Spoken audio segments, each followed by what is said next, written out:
കന്യാകുമാരിയിൽ മാധ്യമപ്രവർത്തകർ ചമഞ്ഞ് പണം തട്ടുന്ന സംഘം പിടിയിൽ. സ്വർണ്ണ വ്യാപാരിയെ ഭീഷണിപ്പെടുത്തി പണം തട്ടാൻ ശ്രമിച്ചപ്പോഴാണ് പ്രതികളെ പുതുക്കട പോലീസ് പിടികൂടിയത്.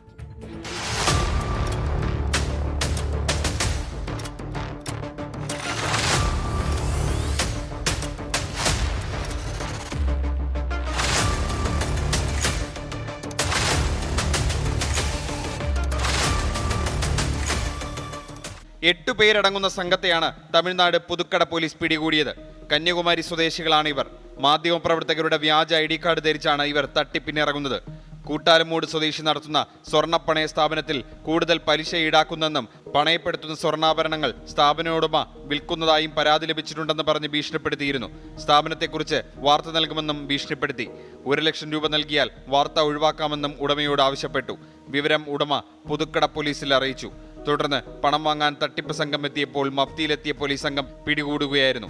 അന്വേഷണത്തിൽ കേരള രജിസ്ട്രേഷൻ നമ്പറുള്ള ആഡംബര കാറും അതിനുള്ളിൽ നിന്നും നിരവധി ID കാർഡുകളും പോലീസ് കണ്ടെത്തി. ചെന്നൈയിൽ നിന്ന് പ്രസിദ്ധീകരിക്കുന്ന ഒരു മാസികയുടെ പേരിലാണ് ID കാർഡുകൾ. ആഡംബര ജീവിതത്തിനാണ് പണം തട്ടുന്നതെന്ന് പ്രതികൾ പോലീസിനോട് പറഞ്ഞു. സർക്കാർ ഉടമസ്ഥതയിലുള്ള മദ്യവിൽപ്പന കേന്ദ്രങ്ങളിലും ഇവർ സമാനമായി തട്ടിപ്പ് നടത്തിയിരുന്നു. വൃത്തിഹീനമായ പരിസരമെന്നും മദ്യവിൽപ്പനയിൽ ക്രമക്കേടുണ്ടെന്നും സമയം കഴിഞ്ഞും വിൽപ്പന നടത്തുന്നുവെന്നും ഭീഷണിപ്പെടുത്തിയാണ് പണം തട്ടുന്നത്. 24 തിരുവനന്തപുരം.